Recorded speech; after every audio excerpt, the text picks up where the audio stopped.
Please put your hands together for Stove's President, Campbell Shaw.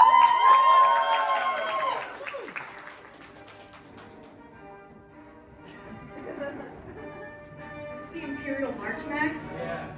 This is not what we agreed upon. No, I'm just kidding. All right, welcome to Stove's stand-up show. We haven't done one of these in a long time. Thank you all for being here. As Max said before he played the Darth Vader song, I'm Campbell. I'm Stove's president, and I'm going to be starting us off tonight. Thank you.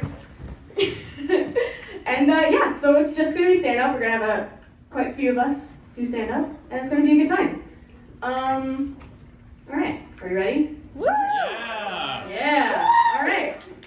So, I am a senior this year, right? So I've been thinking a lot about like my time in college. And as my fellow class of 2024 seniors remember, the last time we graduated was in 2020, which as it turned out was the worst year for that to happen. So it's better now. And this senior year seems to be going pretty well, although that's probably what I was thinking in November of 2019, so maybe check in with me again in March. But yeah, so I'm a senior, I've been thinking about my time in college. And one of the really core things that makes your time in college, especially at Fordham, is the core curriculum, right?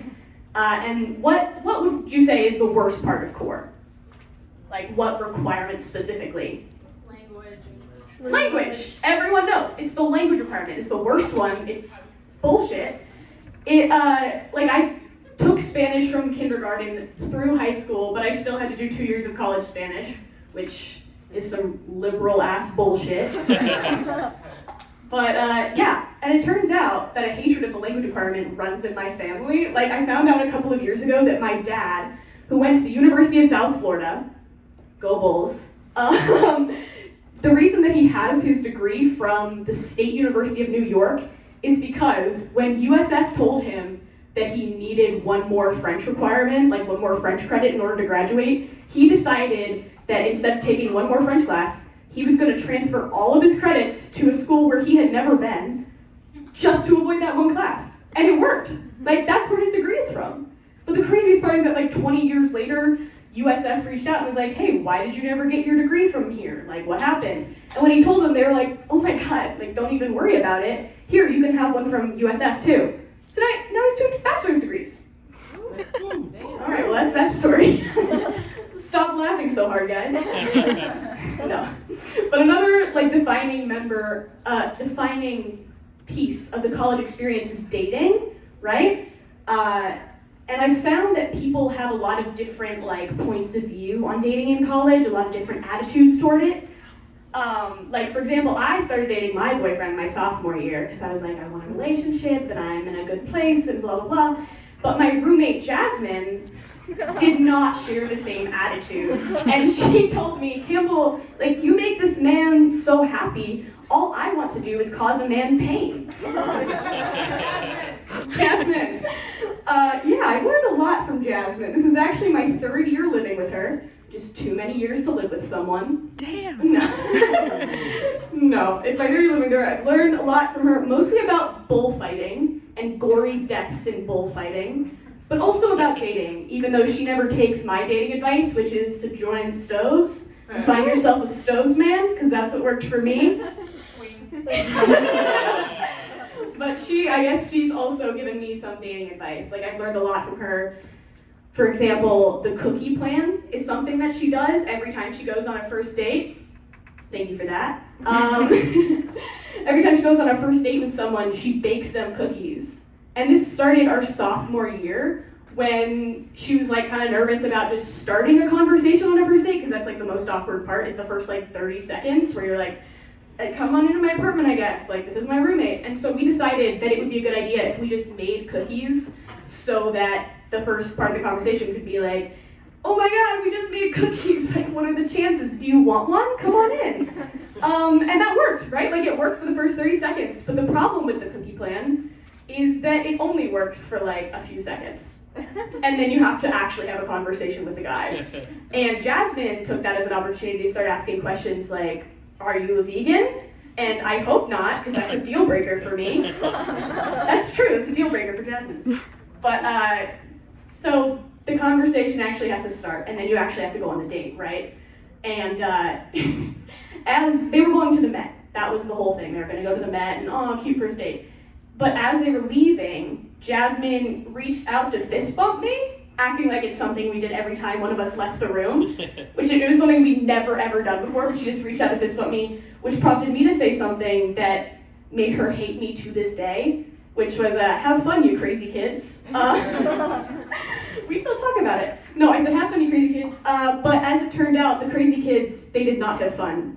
But I did.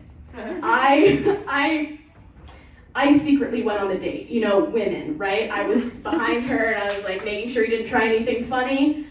He didn't, he was like a freshman. But but I was also there. He didn't know it, but I was there. And I was like walking through Central Park, like a little bit behind them, and I was like, Red Taylor's version had just come out, you know, like I had just turned 20, like I was living my fall Taylor Swift dreams.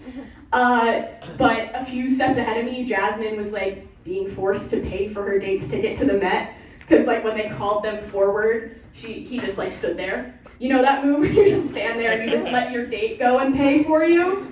And it's pay what you want, so it doesn't even make sense why he did that. You can't invite someone to the Met and then not pay for them. But, so I was like living my Red era dreams, but it was the origin of Jasmine's Reputation era. But, yeah, so like they're on the date, and it turned out that this guy was one of those people who like, will see a smudge on the wall and be like, oh my God, that's a beautiful representation of the economic disparity in America. You know, like every painting was the best painting he'd ever seen and just beautiful and magical. But like when you go to an art museum, if you're a fun person, like Jasmine is, you want to make fun of some of them. They're not all winners. There are like a million paintings of the Met. God, but he was just like, oh my God, this one's beautiful. Oh my God, this one's even better. And so she was like, kill me, right? But the worst part was that Jasmine's favorite movie, When Harry Met Sally, takes place in the Met.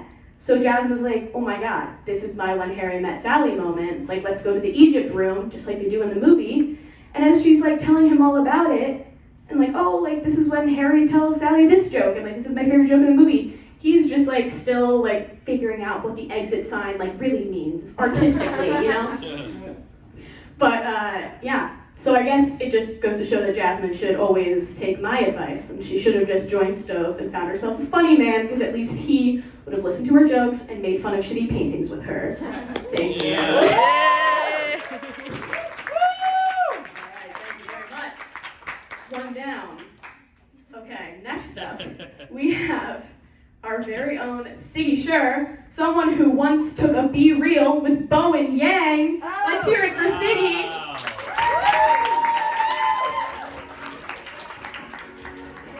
Wow.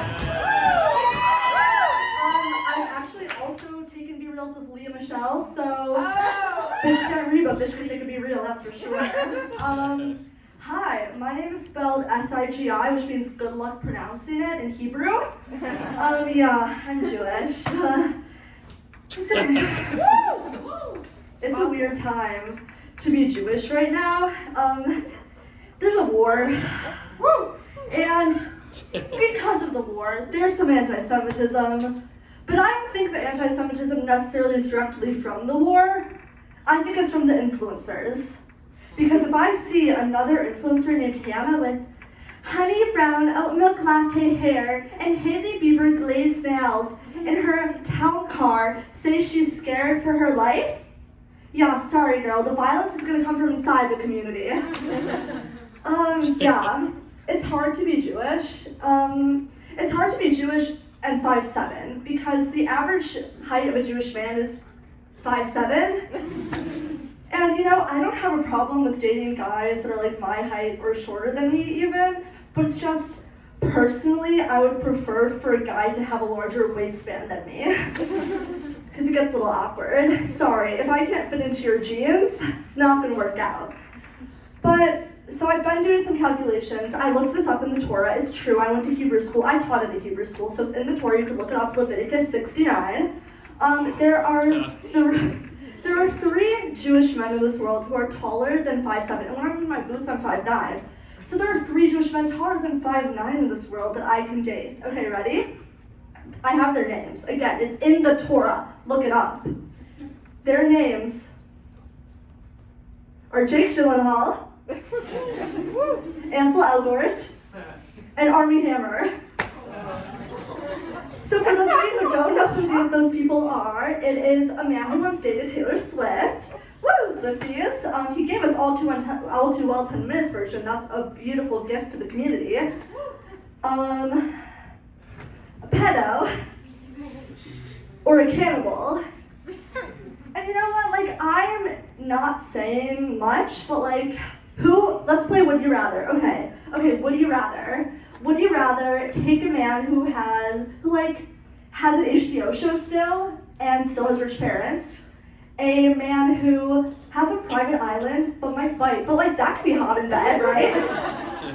Or a man who has an army of tens of thousands of the meanest teenage girls you've ever seen in your life coming after him every day? An HBO show.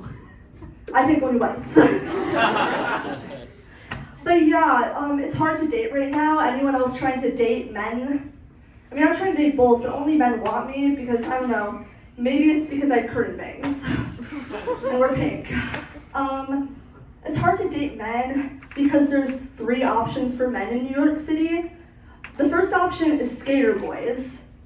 And skater boys are interesting because you could waltz down to their natural habitat, Washington Square Park, and this is how they flirt. They'll look at you, they'll do a kickflip, and then they'll fall. And I think that's a beautiful thing. The second type of men that exist in New York City to date are Irishmen. They're all named Ian, but it's spelled E-O-I-N. Or their name is Sean, but they say, no, it's pronounced Sean. Or sorry, let me get into character. Sorry for going in. Sorry, it's pronounced Sean. But yeah, they don't exist in real life. They only exist on Tinder. I've never met an Irish man in real life. If any of you know one, give me a call. Hey. I love Irish men. But the third type of men to date in New York City, and I think these are the best type of men to date in New York City. Men with girlfriends. Hear me out. They already know how to keep one woman, so they can keep 2. Like, they're already satisfying someone out there. But let me explain why, okay? My problem is now that you're a side chick or like a side hoe, and I want to be a mistress, okay? Side chicks get Twitter threads about them about why they're problematic. Mistresses become queen. And I just think it's a beautiful thing. Like, a mistress used to be a full-time job. It used to be classy, okay? The US Census, do you guys know what that is still? They come around every year and they ask, what's your job? The US Census used to come around and ask women what their job was. These women would waltz down from their houses that men would buy for them. Chivalry was once real, and men were once not DJs. But these women used to waltz down in their sheer robe that's fur-lined. The census would knock on the door. The guy, I had to do that, I have a microphone. The guy would ask, what's your job? And you would open the door, go, I'm a mistress. Thank you.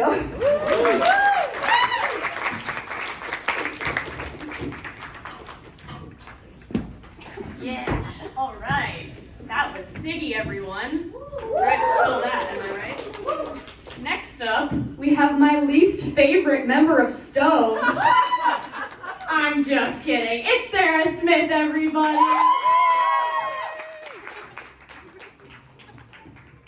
So guys, I'm Campbell's other roommate, so if anybody has a place for me to sleep tonight, please let me know. I'm gonna need my notes, cause oops. But anyways, my name's Sarah. I'm the president of the United States of Delulu, and I'm here doing this set instead of watching the second to last episode of my favorite show, The Golden Bachelor. Anybody else watching? Okay, no spoilers, please. I do hope Leslie wins though, because I do think Teresa's a massive bitch. Unpopular opinion, I guess. Sorry if she's your grandma, but since I'm missing something that's super important to me, I wanted to take this time to say a couple of things. You guys, I think I'm finally ready to admit that I have a problem. And that problem is Subway surfers. I know you're all gonna be like, Sarah, everyone plays games on their phone. No, this is a bigger problem than that. I want someone to guess what my high score is. 3,000. Worse. It's 7,380,410. And I don't have a boyfriend, in case you were wondering. I know correlation does not equal causation, but in this case, I think it low-key might. Anyways, do you know how long it takes to get to that score? Because it's like 45 minutes to an hour. That's one game. There was one night that I started a game, my roommate was up writing a full-ass paper, and by the time I was done with my one game of Subway Surfers, she was also done with her paper and had fallen asleep. And the worst part is, even though I feel like I have a problem, there are people on this app who are comparatively worse than me. And I don't mean like worse at the game, they're way better at the game than me, but societally I feel like they're worse. If I go on the little leaderboard thing that's in the app, with like my league or whatever, the highest score is 22,230,000. And I feel like nobody should have a score that high, especially if they're a real person. Like I was like, that's definitely a bot, right? So I did some digging. It's a real person, his Facebook account is like connected to the game. His name's John, and his profile picture in the game is him with his children. And I'm assuming he's ignoring said children to spend like multiple hours a day on this game, like many, many hours. Unless he just plays one game a day and gets to 22 million in one go, but I don't know if that's any better. I will beat his score though. I'm dedicated to it. It's actually my biggest goal in life, and I'm getting there one watch ad to continue playing at a time. Speaking of things that I've seen online that have really stuck with me, influencers getting PR packages, it's really starting to piss me off. And I don't mean to sound like a jealous bitch, even though I low-key am, but I think it is a severe injustice that people who aren't me are getting free stuff. And I'm not talking about the boring stuff that nobody wants, like the Blue Nutrition stuff. Did anybody actually want that? Like, be honest? Does anybody try that? Okay. They have to pretend to like it. They have to try to sell it. And I just think that I should get packages of stuff that I want. Unfortunately, I can't afford said things because I spend too much money on Subway Surfers coins. I did see a TikTok the other day though where some family vlogger in Utah was opening her PR packages, and it was an entire living room full of them. And she opened a literal unmarked box, and there was nothing, like no logo on it or anything. And the only thing in it was a brand new unboxed iPhone. I don't know what your reaction would be to a loose iPhone showing up at your house. No receipt, no nothing. But I was baffled because this woman goes, I don't remember if I bought an iPhone or not. I had to pause the video, guys, because how do you not remember if you bought a phone? She then proceeds to pull up her credit card bill on camera. She's still filming the video, and she's like going through, like digging to see if she bought this iPhone, and she didn't. But it's crazy to me that she didn't know for sure if she did or not, because I feel like that's something you should theoretically know without having to look. But she had no clue who sent it, if it's even like a legit phone. I would be a little scared personally. I don't know. So then I went to the comments because I was like, people are gonna have something to say about this. Like I need to know what the public is saying. And lo and behold, I'm not the only one who's like, what the fuck? I've gone back multiple times to this video since I saw it the first time, still no answer. So if anybody knows, please let me know. The only thing on her account since then is just a bunch of videos of her kid falling up the stairs and like crying on video. Sometimes I do get offered free stuff though, but it's always specifically at fast food restaurants. And I don't really know if that's a compliment or not, but I'm okay with it. Like there was one time I was at Five Guys and I checked out and the cashier gave me a free like extra cup of fries. And I was like, I didn't order this. And they were like, it's okay, you're nice, take it. I was like, just call me ugly. But I digress. I was very happy about the free fries. It was low-key like the best thing that happened to me in months. So I called my mom and I told her about it. I was like, Five Guys gave me free fries. Did not expect a response. The woman is like, what the fuck? Why did you do that? I'm like, it was free fries. She's like, you took food from 5 random guys off the street? I was like, I would do that, but not this time. All right, y'all, that's all. I'm gonna go read the Bachelor live tweets in the corner. Thank you guys so much for your time.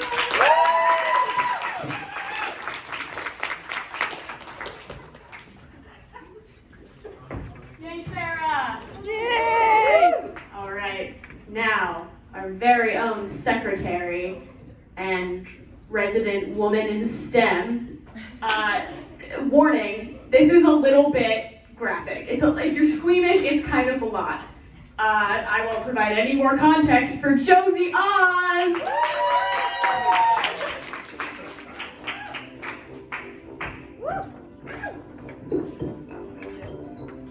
Hi guys. So I am Josi, and as Campbell said, I am a STEM major.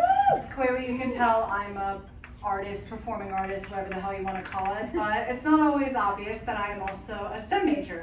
I'm a natural science major on a pre-health track, you know, women in STEM, or as my friends like to say, bitches in STEM. So as crazy as it might sound to some people, I do really love science. I love my classes, I love my professors.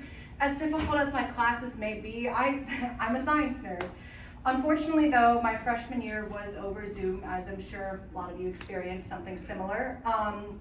And so I didn't get to do biology lab in person. So my professor, Dr. Luckett, was like, you know, if you ever want to come into my lab on Fridays, like do an experiment that you missed, like come, feel free to do so. So I'm like, all right. So I show up one Friday and I walk in and I see these cute little baby pigs laying on the counters. And for any of you who have PTSD from doing this in high school, you know what that means. It's dissection day. So I walk into the lab and all these students have their surgical knives and they're just stabbing their pigs. There's blood everywhere, blood on their lab coats, splattered on their goggles. It's like a Carrie movie set. I'm just kidding, that didn't actually happen. There's no blood. The pigs are very juicy. They're juicy pigs. Not a tasty kind of juicy, take my word for it. So Dr. Luckett hands me a little Porky Pig Jr. and she goes, all right, go ahead, dissect it. So I take my little piggy, and this little piggy did not get to go to the market. I take my little scissors and I make a little incision and I go snip, snip, snip, snip, snip all the way home. And I open up my pig, I'm like looking at the organs, identifying everything, whatever. You know, it's dead, so it's like, it doesn't matter, it's for science, right? You're just touching the organs, it doesn't feel anything. So, I then noticed something that really fascinates me, the kidneys. Okay, so the kidneys are like all the way back here, you know, on the pig and on the person as well. And the kidneys are covered by like tissue and they're like behind the like stomach and stuff, you know, anatomy. And I have never seen this before because I never dissected a pig before. So I'm like, this is so cool.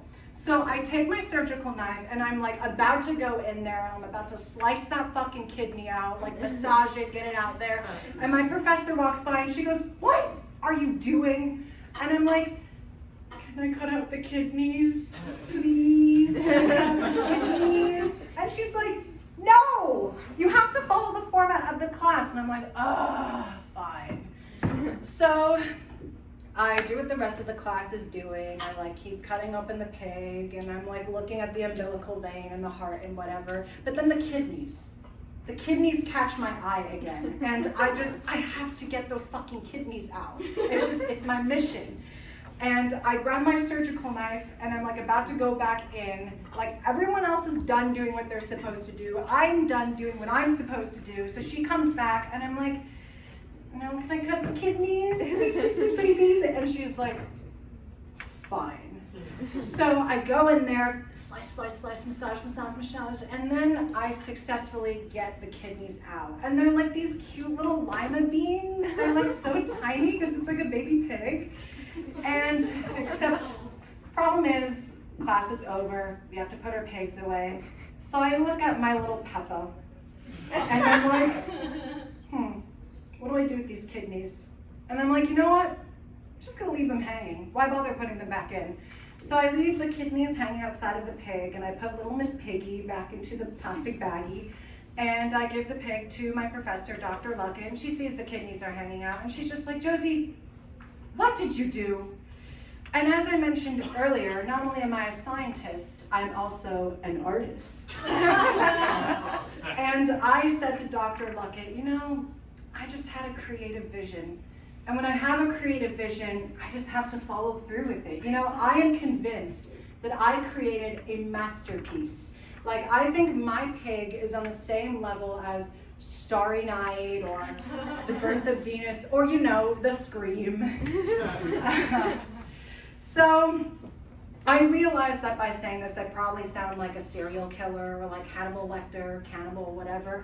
But I promise this is not just a me thing. I promise that other STEM majors also get really enthusiastic about dissecting. Like, I don't know, when I just hear it's dissection day, like something in my brain just unlocks. Like, I can't explain it. It's so exciting. And like, I'm not crazy. Like, I promise it's not just me. Why are you all looking at me like that? I'm not fucking crazy. I'm just an enthusiastic, charismatic scientist and artist. Oh, and before I go off the stage, so my friend Sigi, where is she? That back there.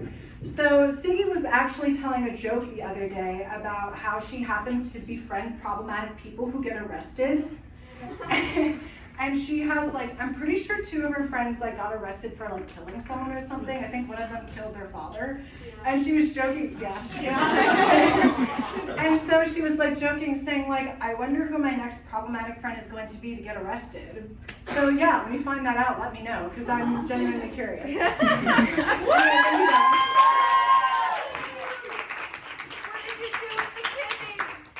the kidneys? I left them. It's my art piece. Oh god, that's Josi and her kidneys. All right. Wait. Right here it says that Jake Colangelo is going next. Whoa. But that can't be. He's been lost at sea for 3 months. I'm just kidding. Here's Jake Colangelo.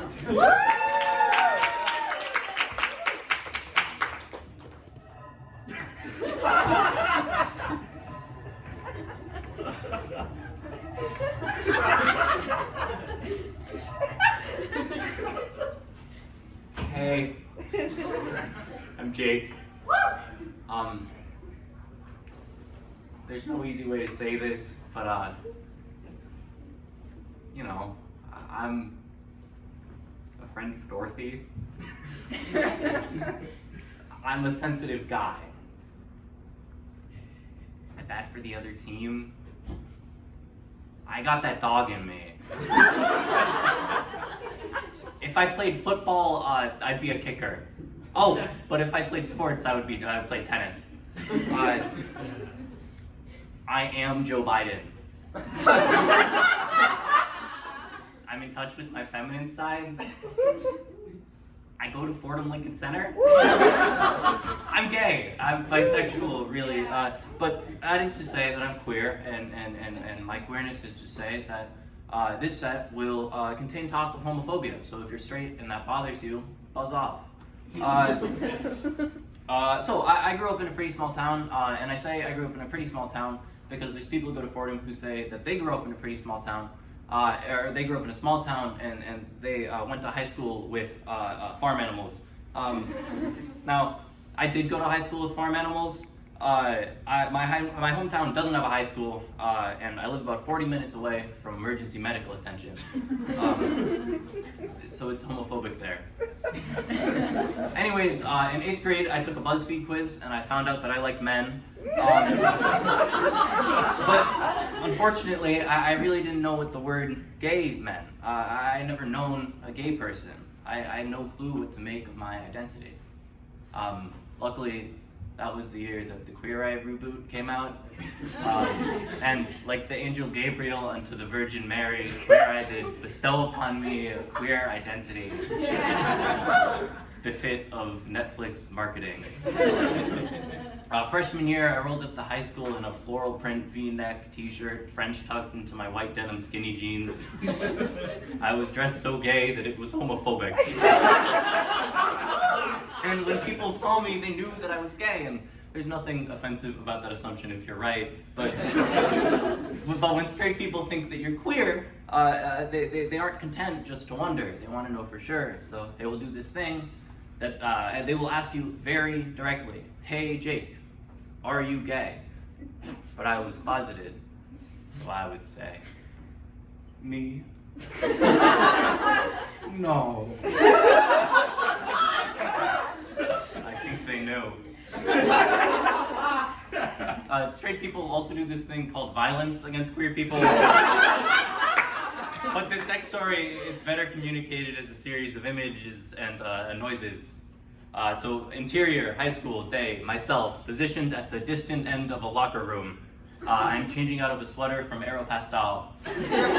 On the opposite end of the locker room, separated from me by a tall rows of lockers, a number of men who belong to a variety of sports teams. None of them play tennis.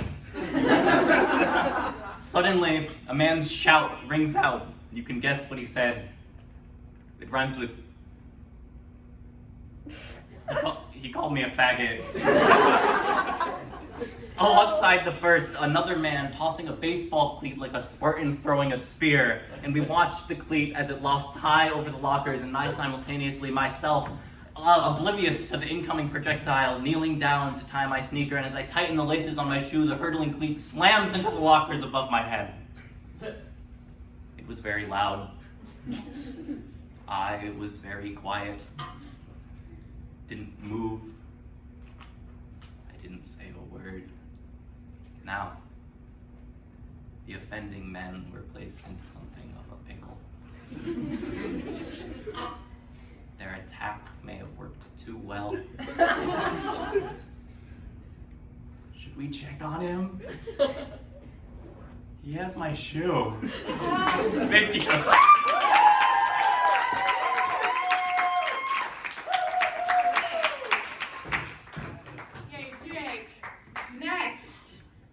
Someone who I once was in a class with for one day before I switched out. Will Gualtieri, everyone.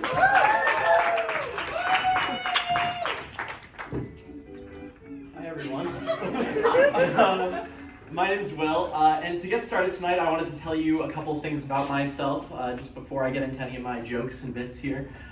So to begin, I'm a junior. I am a film and TV major. I am a big fan of Steve Martin, and I really need to tell you guys that I went to an all-guys Catholic school. Woo! Wasn't expecting the woos on that one, but something else about me is that I really love Christmas, I think that I have a deeper love for Christmas than anyone else because it's literally running through my blood. My cousin is Bing Crosby for my Christmas. Not joking, that's real. But what I don't really like about Christmas is this thing that Americans do, which is celebrating Christmas about 6 months early. I think that the Target on 59th Street actually had decorations out in March, which, can I just say, really should get those greedy Target execs the electric chair. But on the topic of Christmas, because I have so many months to reflect on it, it does give me time to think about my favorite Christmas movies. Of course, there's The Grinch, Polar Express, and Elf, which, by the way, is really fun until you think about Will Ferrell literally eating gum off the street and definitely contracting an STD. But it also has given me some time to think about Christmas classics, like Miracle on 34th Street, which is great, and A Christmas Carol. Now, my family loves A Christmas Carol. My dad, it's his favorite, so we watch it every single year. But for those of you who don't know, or have only seen the Muppet version, basically, it's about this rich old boomer who's very greedy and goes on an LSD-ridden trip to the past, and he eventually becomes a better person. Something that I think we're all crossing our fingers happens to Elon Musk in the next few months. I know he's not a boomer, he just really, really gives that energy. But A Christmas Carol has some really great characters as well. There's Scrooge, who's that old boomer I was just talking about. There are the ghosts that sort of help him along the way. There's his employee, Bob Cratchit. Bob Cratchit has 23 kids, which, dude, get a condom, please. Genuinely, if you're getting paid below minimum wage by your greedy boss, don't have 23 kids. Cool it. But his youngest kid is named Tiny Tim. And Tiny Tim, can I just say, I fucking hate that little bitch. Now, you might be asking, Will, why do you hate a poor, disease-ridden child? Well, let me follow that up with a question of my own. Why do you not hate him? Tiny Tim says a line. He says, God bless us, everyone. which, can I just say, no child in the course of history has ever said God blesses everyone without the express purpose of kissing his parents' ass.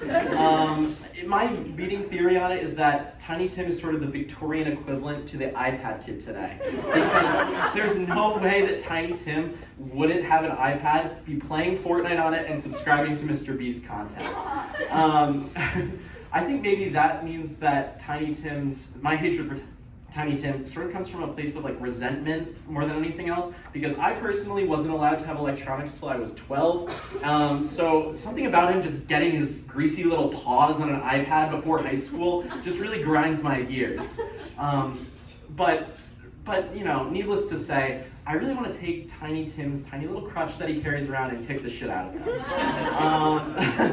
On the topic of A Christmas Carol, another character I've always sort of struggled with is Jacob Marley. Now, Jacob Marley, in reality, is one of Scrooge's like old business partner who like comes to warn him about the LSD trip.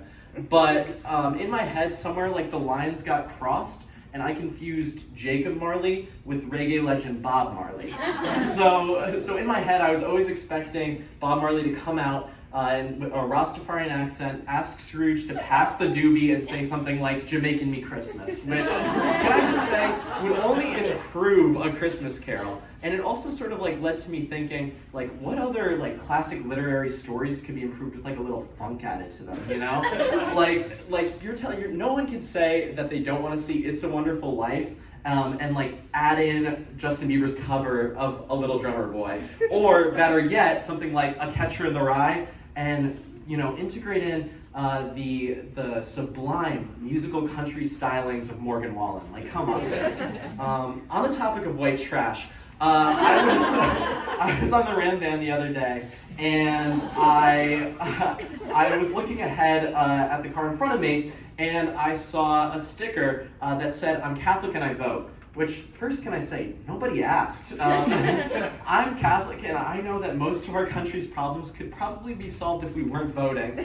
And as we passed, I noticed two more things. The first being that she had Italian and American flags on the antenna, which again, doesn't really help her case. I'm Italian American, and again, I know that we're not the bottom of the underrepresented food chain in politics. Like, we don't want another Rudy Giuliani, please.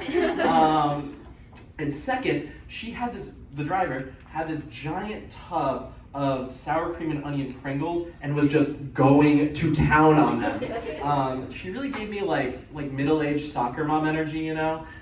Like, she has a baby on board sticker that's from a child long since out of the nest and out to college. And, you know, she's not using it now to like alert other drivers, but rather to keep the cops off her ass if she has a little too much to drink. You know, I think that there's another problem there, which is having the baby on board sticker next to the Catholic voting one, because that could catch you some heat, or worse yet, in a priest's bedroom. Anyway, thank you for my time. Have a good night, everyone.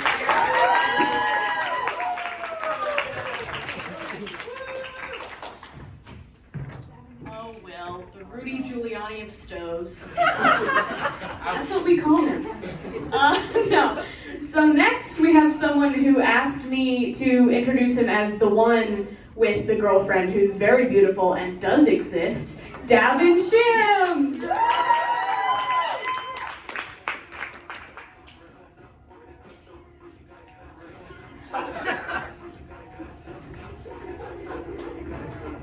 I'm well respected where I'm from, you better come correct. Hello? You guys like tweets? I recently saw a tweet that confused me. It said, "I hate getting high during flights," which was odd to me because I was under the impression that that was the point of flying. I don't know, maybe he just really loves the runway. But I'm from the South, and a lot of people wear camo in the South.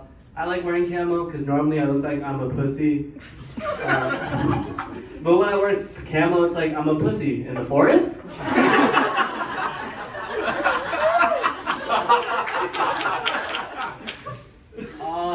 Something that really aggravates me is seeing like ugly motherfuckers in open relationships.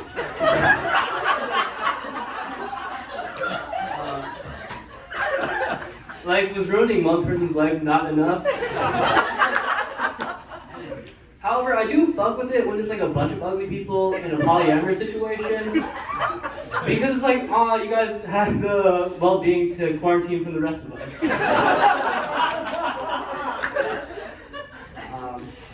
A lot of times my dad tries to go to bathhouses with me and he needs to like stop that shit. I feel like it's always a bad sign when you get done hanging out with Daddy Dearest and your first thought is like, that was too many penises. I'm glad prostate exams were invented, but like I refuse to believe they were invented on purpose. Okay. I'm getting any sex hackers in the crowd. Gross.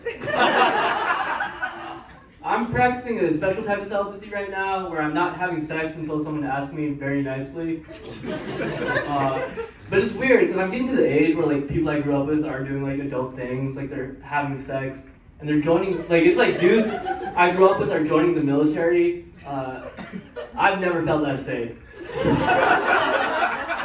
I've seen you, it's like a dude, I saw your asshole 6 times growing up. None of them were on purpose. And now you're fighting Al-Qaeda. I was in my hometown like a year back, and I saw this kidnap poster for this little girl, and this dude runs up, and he starts aggressively tearing it down.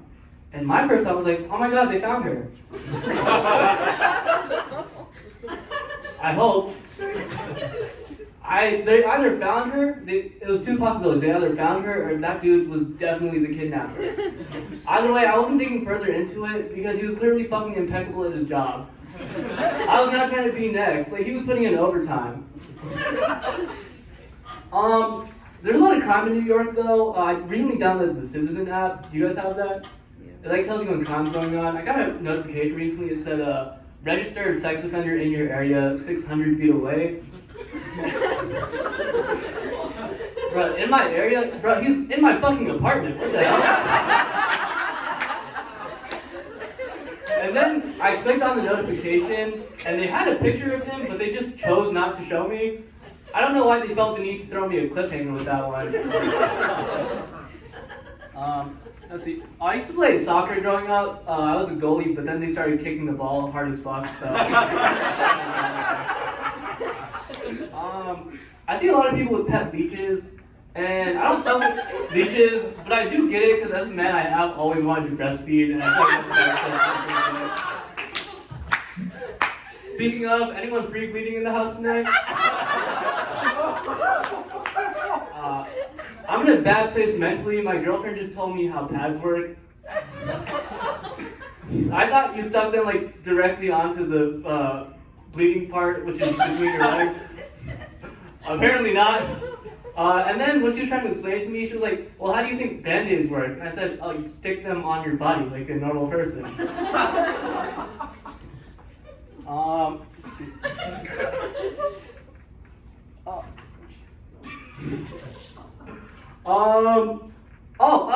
Sometimes I wish there was like a mute button on life, because I feel like getting your ass beat with the sound on is terrifying. But getting your ass beat in a silent movie, kind of whimsical. Alright, that's my time.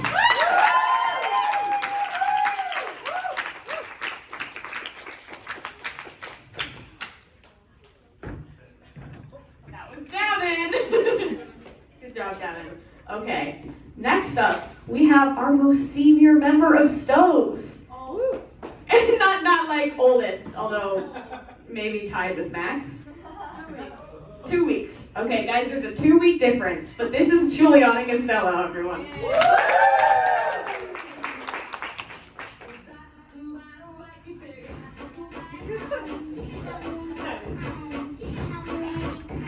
I'm Brazilian and I don't know the dance to that song.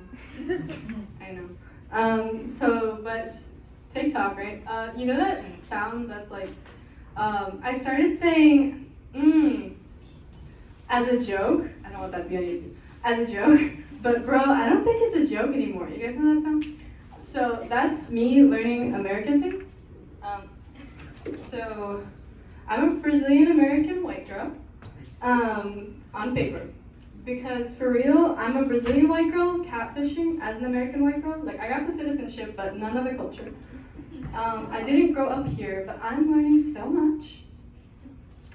It's wild the differences between how American white girls, those are the only ones I have property to talk about, and Brazilian white girls fight. It's crazy. Brazilian white girls will pull each other's razor sharp earrings and scratch each other's eyes out with razor sharp nails. And they will challenge each other to a dance battle to see who can shake the most ass, you know, like civilized people. It's expressive, it's outward, it's glam, it's giving, but American white girls, y'all fighting code?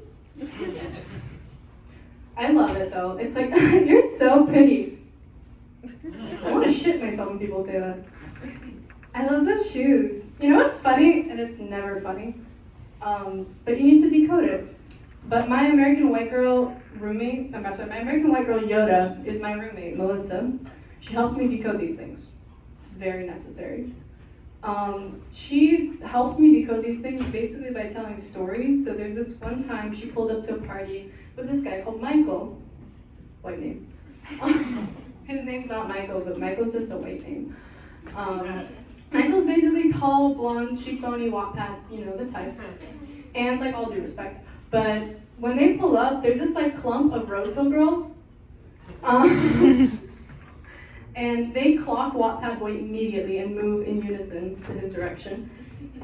And they see his arm around my roommate. And then Michael introduced her, said she was his date.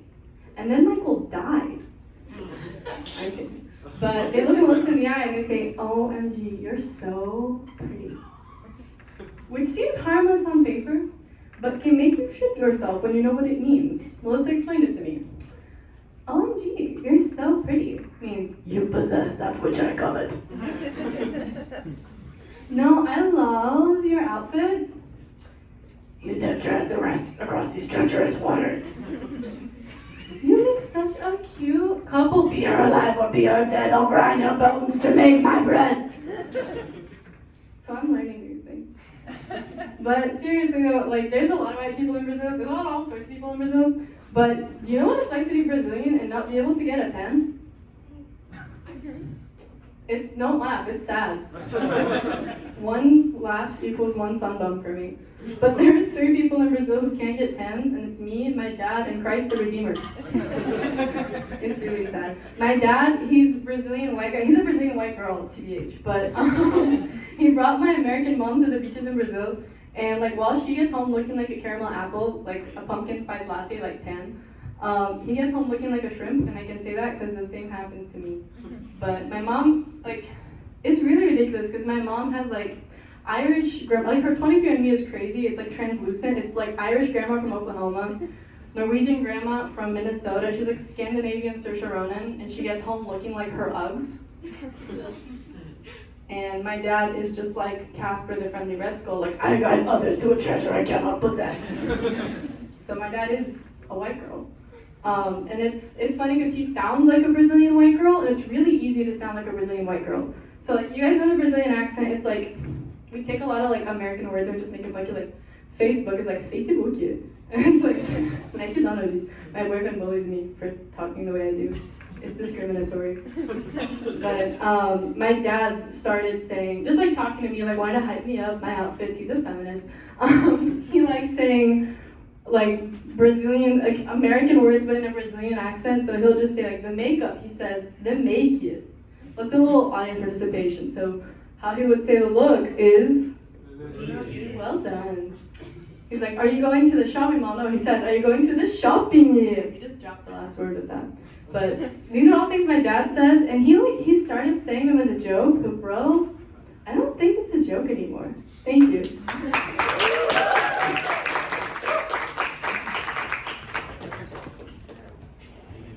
All right. Well done. Okay. Next we have, we've been debating what I should say for him, but I'm just gonna go with the one with the bananas, Sam Glassman.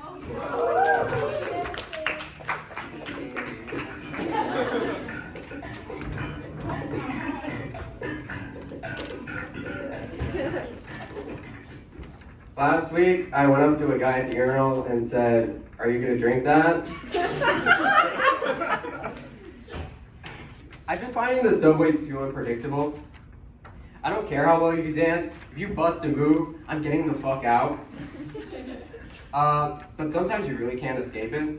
Last month, I was on the subway, and you have the normal, next stop, 24 seconds, and a guy burst through the emergency door, which if you haven't been on the subway before, is a great sign. But yeah, next thing, he bursts through, he sprints across, like a pedophile chasing me as a kid. I was a very hot child.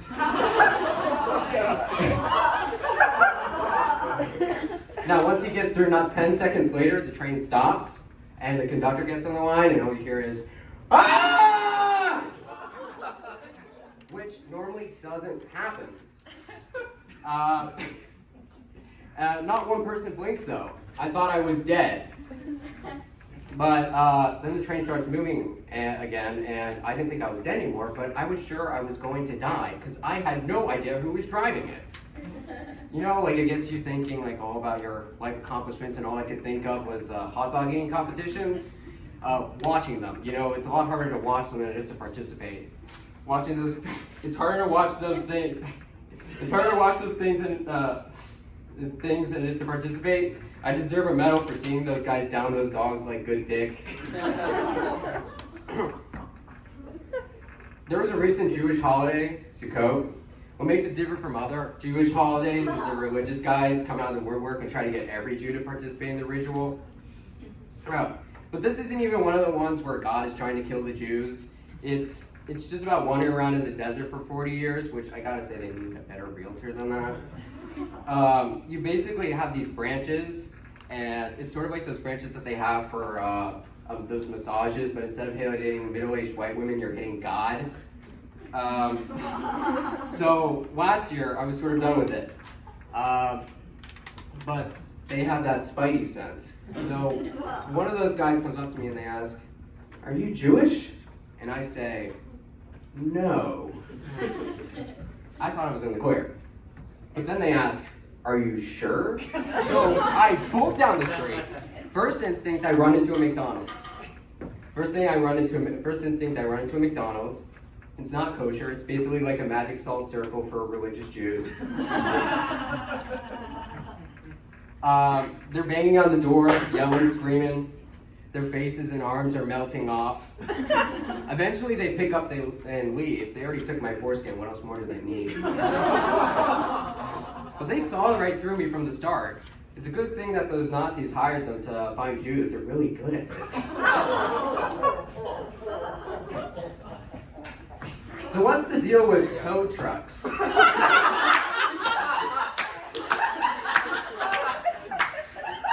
You can't eat them.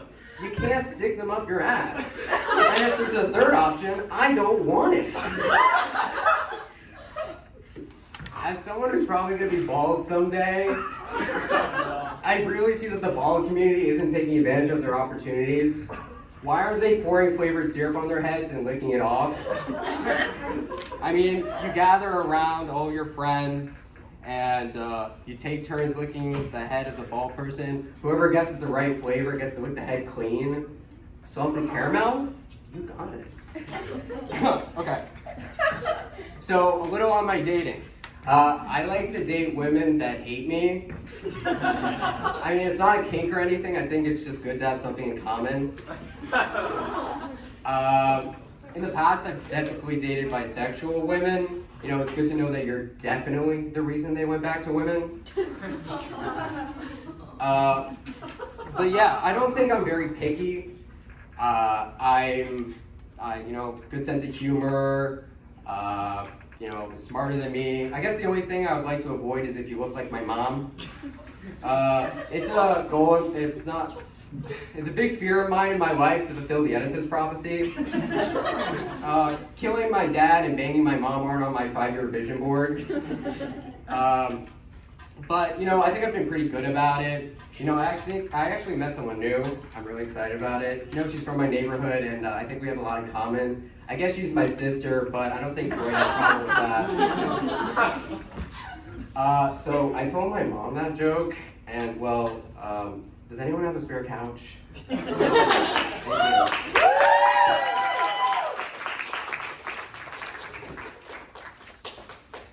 All right, Sam. Now, do we have any John Higgins fans in the house? Yeah. Well, this next person, the biggest John Higgins fan. All right, next we have Stella Finelli.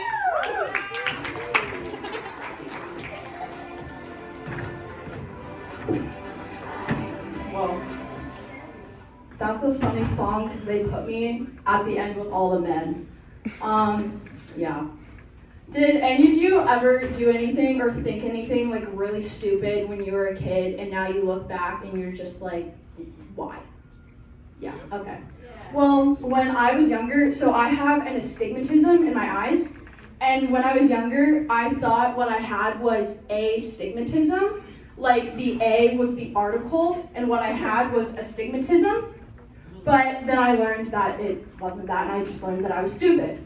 I also thought that broken bones were contagious. Okay, you can laugh. I am gonna laugh at myself too. Well, I mean, I just remember being in first grade, and you guys know when you're in first grade, someone breaking their bone is basically like somebody being crowned prom queen. Only I avoided it like the plague. So I remember one day I'm just like minding my own business in class, doing the optional grammar worksheet, and this girl comes in with this big green cast on her arm. And my 7-year-old self was like, oh shit, what am I gonna do? So I start looking around, and like nobody else in my desk clump seems concerned at all. And I'm trying to figure it out, and I'm like, the only explanation is that they've all had it before. They've all broken a bone, they can't get it again, it's like chicken pox. So I'm looking around, and nobody else is scared, but I am terrified. I legitimately thought that I could catch her broken arm. So the whole time she's in her cast, I'm avoiding her. I will not go near her. She drinks out of the water fountain, 10 people must go before I drink. I will eat my lunch on the other side of the cafeteria because I don't want to be near her. I was so terrified. And then one day we're on the playground and she comes over and she's like, do you want to sign my cast? Like, what? Me? Well, first of all, I was like, no. Like, call the ambulance right now. I'm gonna get a broken bone. And then I decided to be smart about it because she was one of the popular girls and I still brought my American Girl dolls to school and my name could be on her cast. And as we all know in first grade, it's all about who you know. So I skip over there, I have my Sharpie and I put my cute little signature on her cast. The whole time I am holding my breath because I really thought I could catch it and I never did. From that story, you guys are probably thinking like, oh, like you're probably straight A student, like everything's perfect, crazy person. Well, no, I'm kind of lazy, and Starbucks knows it. Do we have any Starbucks Rewards members here?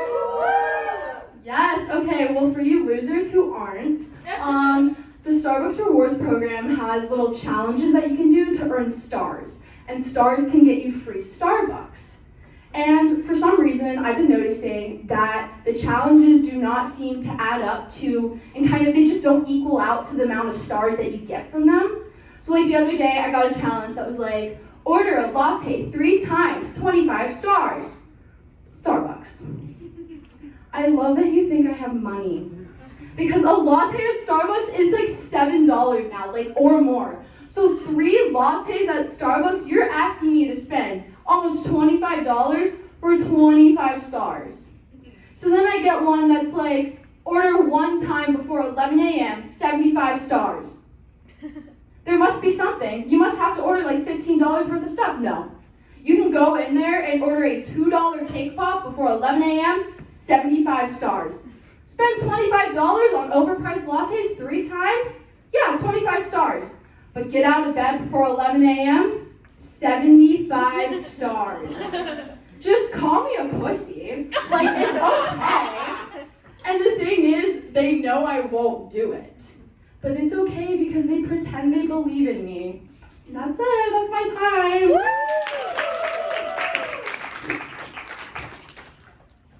All right, Stella.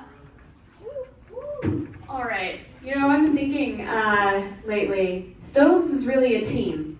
And there may not be an I in team, but there's also not an I in this guy's name. It's Ephram Oliver. Thanks for spelling it right. I'll let Billy Joel finish. Okay.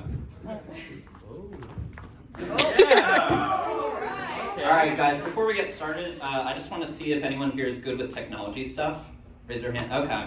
Well, that's not super promising. But yeah, I've just been having technical difficulties. Not with the mic or anything, that's working fine.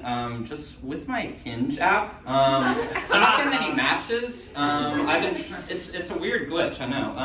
I've been trying to contact the developers about it for ages, but like the girls on the app, they're not really getting back to me. And frankly, as someone who pays $50 for the premium service, I'm feeling a little ripped off. So if anyone from IT services maybe wants to like help me investigate that or maybe set me up with someone, please come find me after the show. No, but if you couldn't tell, I am a mess when it comes to romance stuff. A lot of people, when they meet me, they think I might be gay or asexual, but I think the term they're looking for is confused virgin. No, I am such a loner that when Stoves plays the game sex with me in meetings, I step out because it just wouldn't make sense for my character. No, but if you can believe it, I haven't always been single. Yeah. Me and this girl, we were going steady once. We were about 8 years old. We traded kisses on the cheek. I won't kiss and tell, but not to brag or anything. But unfortunately, it all came crumbling down within the week because over a session of playing with Barbies and Kens, she dropped this bombshell on me. I talked to my parents about us, and they think we're too young. And I was busy being an 8-year-old asshole pretending the Kens were like zombies eating the Barbies' brains. And I'm like, yeah, they're probably right. So I think that's where I first developed the skill for fumbling the bag. Yeah. But truth is, I just haven't been in a relationship because I haven't had the courage to go the distance. I think I get wimpy about a lot of stuff you're supposed to do when you're an adult, like going to the doctor. How many people here have been to the doctor by themselves so far this semester? Okay, so the rest of you are just throwing caution in the wind. Okay. Me, myself, I delayed going to the doctor for as long as possible. I still haven't made it to the dentist yet. I don't know if you guys can tell. But eventually, I don't know, I just had to get over my fear. And I guess I'm just scared of doctors because, how do I say this? Doctors are perverts. No, like, hear me out. Like, have you ever noticed that, like, before the nurse sticks the IV in you, they make some comment about, like, how beautiful your veins are? Like, what about this, like, gets doctors and, like, vampires off? I'm not sure, but, like, all I'm saying is, like, when they ask you to make a fist 3 times, like, Freud's ears perk up. Yeah, but eventually I had to bite the bullet. I had to go in for an endoscopy recently, or a colonoscopy, as my friend Garrett would loudly refer to in public. Thanks, Garrett. But either way, it's a fun little thing where they stick a camera down your orifice, and poke around, which is kind of a weird thing to do to a shrimpy 19-year-old, in my opinion. But whatever, you got to make a living. But I went in and they asked me, "Why do you need it?" And I was like, "My tummy hurts."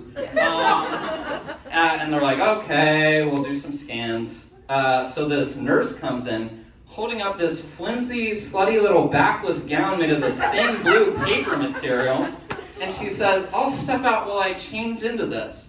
And I take it from her, and before I can ask any follow-up questions, she leaves. And personally, like, I didn't go to med school, so I don't know what the purpose of this thing is. I don't get what it's for. What does the X-ray can it not handle my polyester Amazon essential sweater? So I'm figuring doctors are freaks, so I guess I gotta strip butt naked to get in this thing. So I do, and I am immediately filled with shame. Not only is this thing an eyesore, but it's very revealing. But I have no choice. I have to get this done. So I rush to the doorway, and then I run back to the chair, cross my legs, like a real man's man. Trying to draw attention away from the fact that little Ephram is peeking out. And she comes through the door, she takes one long glance at me, one glance at the pile of clothes in the corner of the floor, back to me, and I think she just straight up asked, "Are you wearing underwear?" And I am beet red, I'm too scared to answer honestly, so I'm just like, "I don't know how it worked." And she's like, "I'll step out." So she let me regain my pants and also my dignity. But I know what you're thinking when you hear that. Like, this story makes me look pretty stupid. But in my defense, A, she could have been a lot clearer with her instructions. And B, that's probably the most action I've gotten in years. Thank you very much. You've been a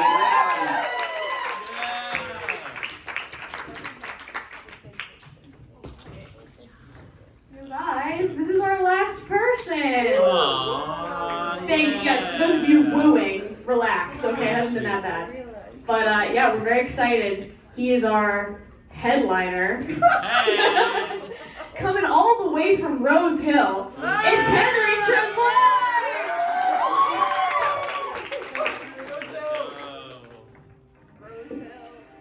Rose Hill, my alma mater.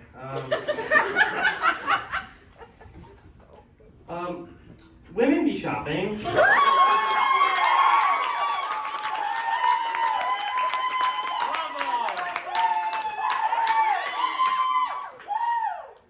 I got broken up with recently.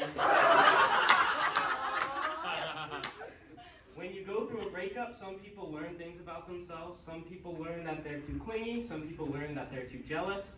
I learned how to spend $200 in 20 minutes. The secret ingredient is OnlyFans. Yeah. The worst part about spending $200 in 20 minutes is learning that you spent that money on fully clothed pictures. I was pretty disappointed. I was pretty much at my rock bottom that night, but the only thing that kept me going was my Fitbit telling me I had burned 3,000 calories.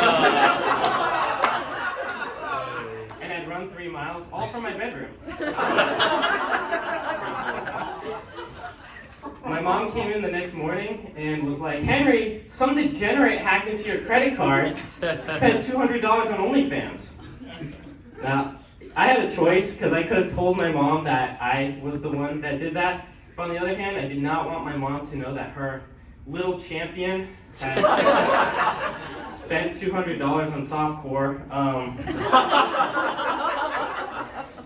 The worst part was the next day I had to call the bank and tell them that I was in fact the degenerate who had bought the movies Little Spermaid, this other independent film called Schindler's Fist.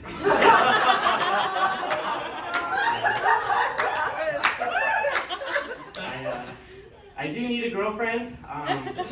I've been trying to get back into the dating pool, but I'm having this problem where I just keep peeing in it. I know what you're thinking. You're like, "Henry, you're like a sexy Mark Zuckerberg. How's your cute little ass still single?" Mostly because I don't use Tinder. Just kind of feels like Facebook Marketplace for chlamydia. See, you guys like that more than Rose Hill. I think because Rose Hill has a lot of chlamydia. I do think it's a good thing that I'm not dating right now because I say this thing like squirt alert when I come. And,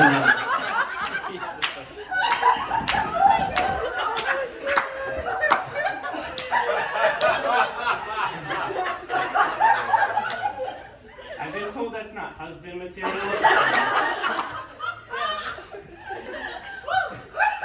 I'm glad you guys like that one. I guess we got some squirters in the audience. So when I was a child,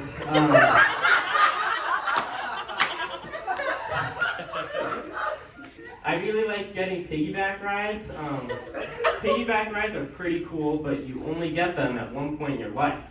That sweet spot when kids are small enough to still get picked up by their parents, and parents are new enough to parenting to still love their kids. I have missed them quite a lot, so I've been thinking of ways to get one as an adult, you know, and not have it be creepy. I got a good plan. You guys know how firefighters have to go into emergency areas and save unconscious people? I was thinking, if I overdose on Benadryl and then set my house on fire, the firemen have to save my life, presumably on my back. That's why I've been saying for a while now we should change ACAB to AFAB because all firemen are baddies. Anyway, another thing I missed as a kid are these gumball machines. You know the gumball machines you see at like grocery stores? I really miss them, but apparently they've been banning them because people keep choking on the gumballs. Now, I have a little bit of a problem with that, because like, what are they gonna ban next? Dick? Anyway, speaking of children and dick, sorry. The Dalai Lama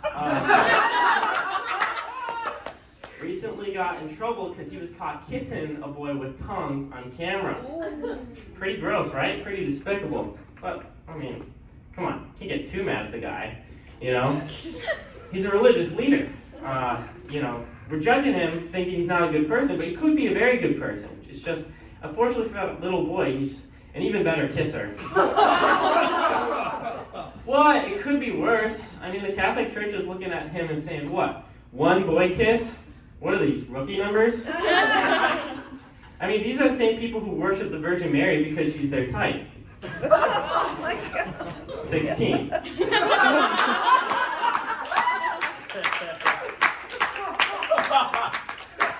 Look, I know that's low-hanging fruit, but honestly, those guys need to get their low-hanging fruit away from those little boys. Okay, that's it. Thank you. I gotta go.